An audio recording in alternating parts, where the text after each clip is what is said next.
Hello, Pisces. Welcome to October 2018. So we get these two cards that come out for you, Five of Cups reversed and the Knight of Cups. First of all, I am so thrilled that the Five of Cups is coming out reversed because it signifies the end of something. And whatever has been going on in your life that may have made you feel a little bit stuck or made you feel a little, kind of like you were sort of holding yourself back even, it does seem to be shedding. And it does seem to be releasing its hold or its kind of tension in your life. And the fact that you're taking on this beautiful Knight of Cups energy, which I love for Pisces because this is the Piscean archetype coming out here. So we have to incorporate both Jupiter and Neptunian qualities into this. So Jupiter aspect is all about, again, optimism and expansion and growth and, really seeing the world from a 10,000 foot perspective. And then the Neptunian is all about music and creativity and being together and feeling empathic towards other people and having a very open heart. And for the first time in a long time, you may actually feel like you are truly following your heart.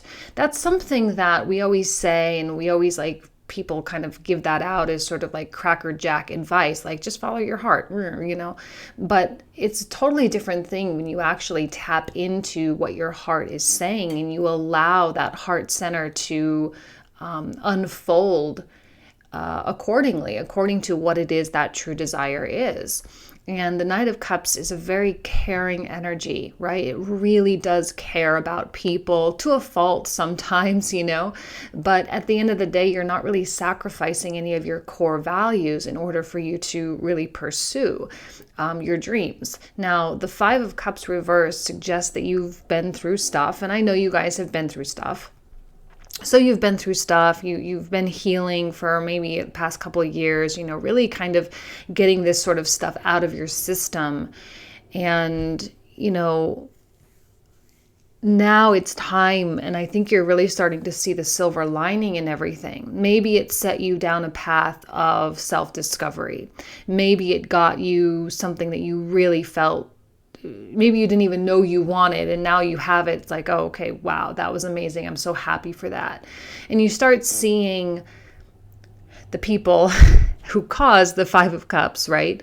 Who are a part of the Five of Cups energy. You see those people as being relevant in your life. You see those people's roles more clearly, right? Hindsight is always 20/20.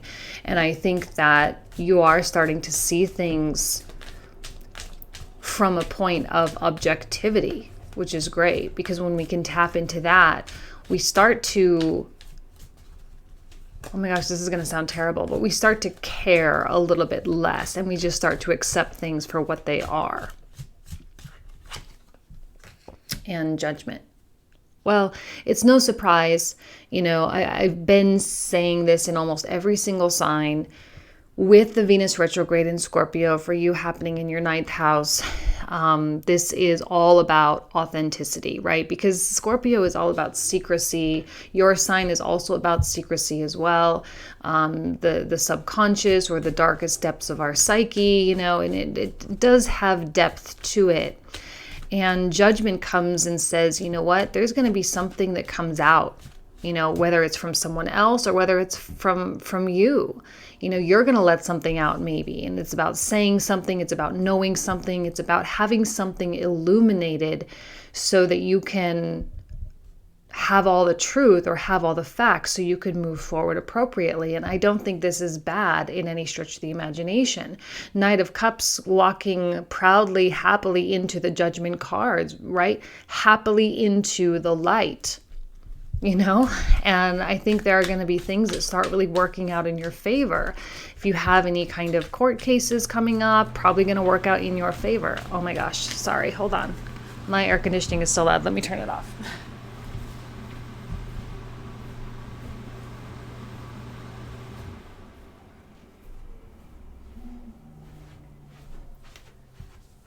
When you live in a cheap apartment, you have cheap appliances, cheap systems. Okay, so yeah, anyway, I don't remember what I was saying now. So let's go ahead and just pull a couple more.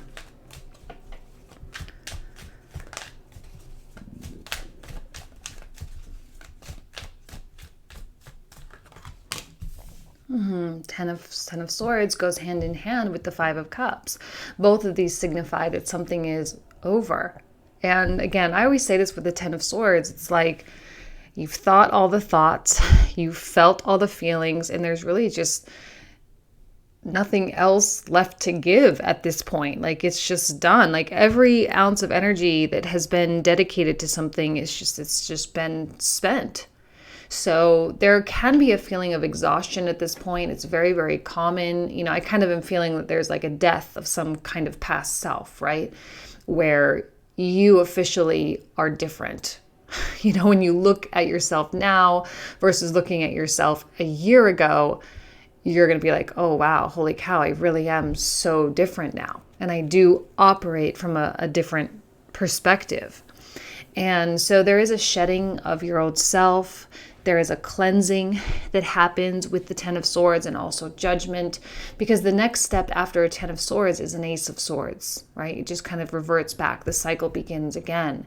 And an Ace of Swords is like the machete that comes through the jungle and clears the path. And that's kind of where you're headed. And I think that's what the judgment here really represents, is that machete coming through this Ten of Swords jungle and just like clearing a path so that you can finally just move forward, once and for all, and really leave any kind of sadness or sorrow or grief truly in the past and turn it into a memory rather than your present. And it's all about prosperity. That's really where you're headed, right? Now, Three of Wands does incorporate an element of patience. It's not like in October there's going to be all this stuff that comes, unless I get cards that say otherwise. It is about patience. It is about allowing things to really come, because as this jungle is being cleared, or this pathway is being cleared, it is in turn creating the space for new things to come in and fill it. More positive things, like a healthy relationship, or like really solid friendships, or that job opportunity, or that financial growth of whatever. But see, the Venus retrograde gives us a reset, as kind of any retrograde really does. But Venus being all about money, being all about love and relationships, and also being about our self-worth as well. It's a clean slate that we get every year and a half, or however often it is she goes retrograde, for us to think about ourselves.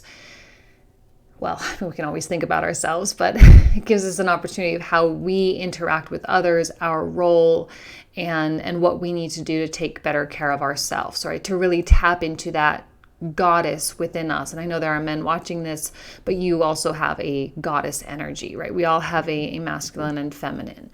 The goddess energy represents our creativity. As I said here, she represents our ability to care and to nurture, and as well as to just be and to feel attractive and to be our absolute best. Okay, we got a whole bunch coming out, so I'll pull all of them. So we get the King of Swords, okay? King of Swords is the Aquarian archetype. Quite a difference, but yet at the same time,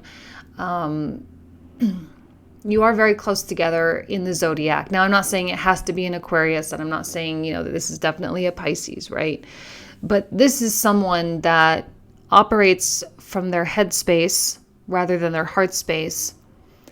They are very different from you, but in a lot of ways, they're also very much the same as well. Both exhibit some kind of idealistic outlook on life, like really wanting and seeing the best in people. Now, because the swords are pointing down here, and the Three of Cups, or it's not the Three of Cups, but the three cups that were spilt are kind of pointing in this direction, there's clearly a highlight on this person. Now, this person may or may not be I don't know if we can put them in a good or bad camp, right? It's just that it just is. I see this person as being someone honorable.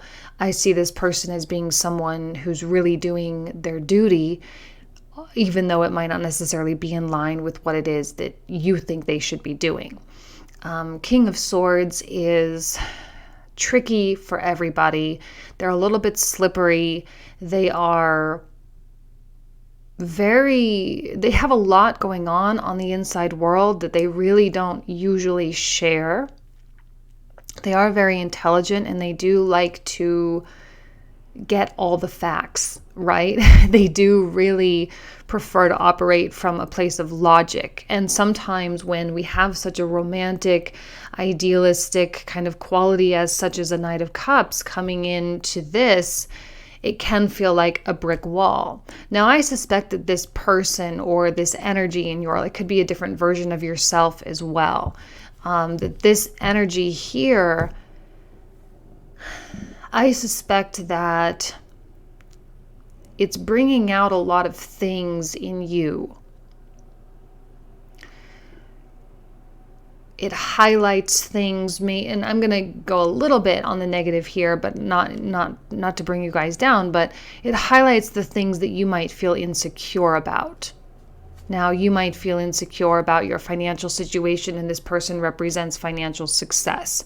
You might be feeling insecure about how you're able to express yourself, and this person seems to not really care and just say whatever they feel like they want to say. This person can have a little bit of an asshole vibe, although I think that this is a good ethical asshole, if we can say that. Someone that really does care, but doesn't really care if people like them. Does that make sense? They do the right thing, but they don't care if by doing the right thing it hurts someone's feelings in the process. There is a hypersensitivity with the Knight of Cups, so if you are feeling a little overly emotional, as rightfully so with some of these other energies coming out, if you are feeling a little not over emotional, but just emotional in general, it would be good for you to sit with that emotion and really ask yourself why, and what is it that this person is doing or saying or whatever that's bringing that out. And is it reminiscent of something that you thought you really were already over and totally through, or what? Let's see what else. Okay, so we get the Moon, another Pisces card. Moon is a little bit weird. It makes things confused. It makes things kind of like intangible. There's a psychic quality that happens here, or an element of telepathy. And I feel like you're really in tune with this person, or at least you think you are. And I remember this message coming out too. The Moon was in the center of the reading, and there was this delusion or illusionary quality, of like, do you really know? Are you really in tune? Are you, and there could have been confusion in terms of what your intuition was saying versus what your psychology or your subconscious was really saying. Well, that could be a carried over thing, where the Moon comes in and just makes things a little bit blurry, right? You seem to be dedicating more energy to them than they are dedicating energy to you. You may really need to ask yourself if this is someone that's healthy in your life, if this is someone that's providing a lot of positivity or not, because whether they're a good person or not is kind of irrelevant if they're causing you to feel like some really negative stuff about yourself. And I don't want to see that interfering with the beautiful Jupiterian, Neptunian stuff that is trying to come out, right? I don't want to see insecurities or whatever preventing you from being everything that you want to be. And I'm worried that this person is kind of a roadblock for you. And maybe you give them a little bit too much power too. You care a little bit too much about them. Again, the only reason I'm saying this is because the swords are pointing down and the cups are pointing here. So this person has been a cause of a lot of grief or a lot of stress in your life recently. Maybe a boss, a significant other, a friend, a father, And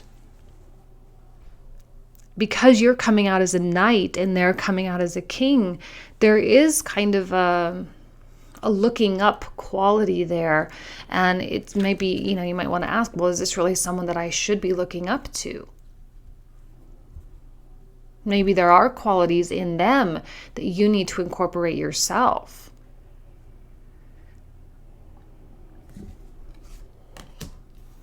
King of Pentacles reversed.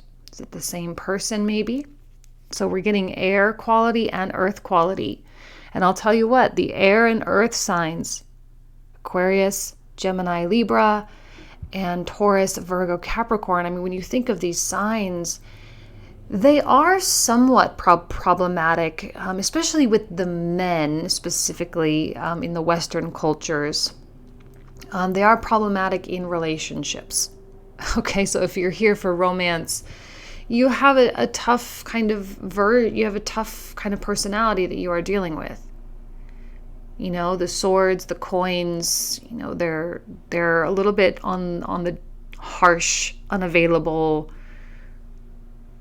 side.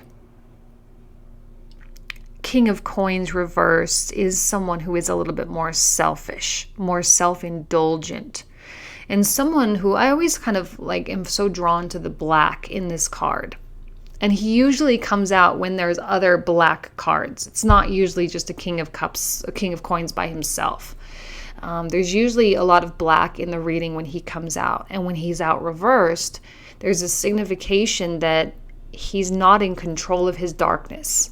And I'm wondering if this is like a shadow side, right? We all have our bright side and our shadow side, our outer world and our inner world. And I'm wondering if this is this person's inner world, right? It's kind of like a reflection almost. It's kind of how it's coming out for me. Here's what they present to you, but on the inside, there's some turmoil going on in there.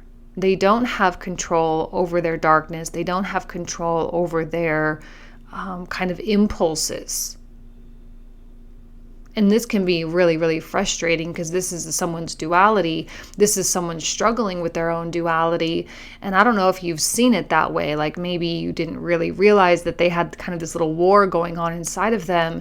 And you're operating thinking that they're this way. But on the underground, they're really operating like this. This is the operating system right here. And this is what it's producing. This is the output. But this isn't really what you're getting, right? And so it can bring out a lot of stuff in a Knight of Cups and being like, oh my gosh, I don't really know how to handle this. I don't really know how to think about this. And again, if this is something that's causing some issues, it really would be in your best interest to just step away from this person and to really relinquish any kind of hold that they have on you, because the only power that they have is the power that you give them. But I suspect that they really don't have any power, right, at all. Both of these suggesting good things in terms of, first of all, there's a lot of children coming out. So if any of you are dealing with custody battles or whatever, it's a good sign that things will work out well for you in that regard. There's court systems and stuff here. Again, good sign that judgments will come out in your favor. Now, I suspect that this person also too does really want what's best in spite of kind of some other stuff going on, but I think they really do want what's best. And there's not going to be a lot of fight. There's not going to be a lot of struggle from them. They're just going to kind of accept whatever it is. They are going to see, because they're, I think, a little bit better at living in the moment, because a Knight of Cups can be very dreamy. And I'm seeing that here with the Six of Cups as well. There's a quality of nostalgia. There's a quality of the past, thinking about the past, or people coming up from the past, or whatever.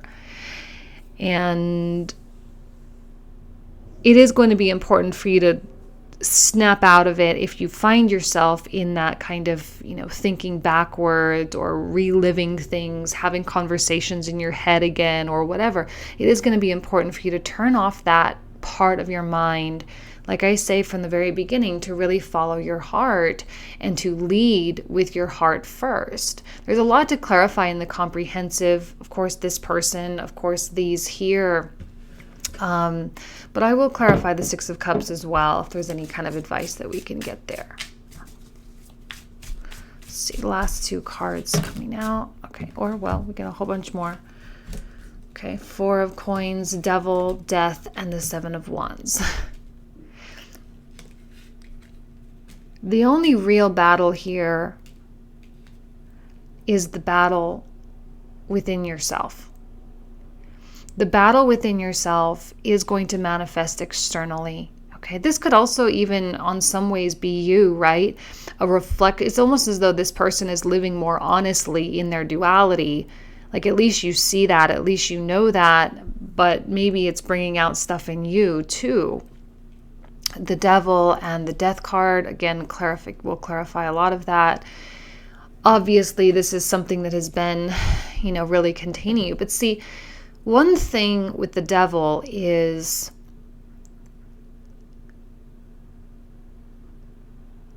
the way that you break free from this energy is so simple and yet so complicated.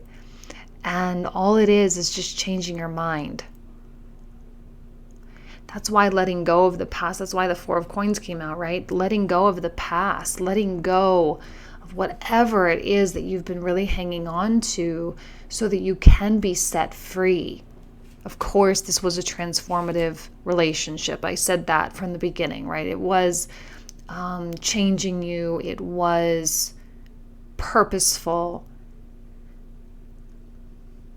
And there are blessings that come from that. They just might not be the right kind of blessings that you thought they were going to be. So we still have a lot to talk about.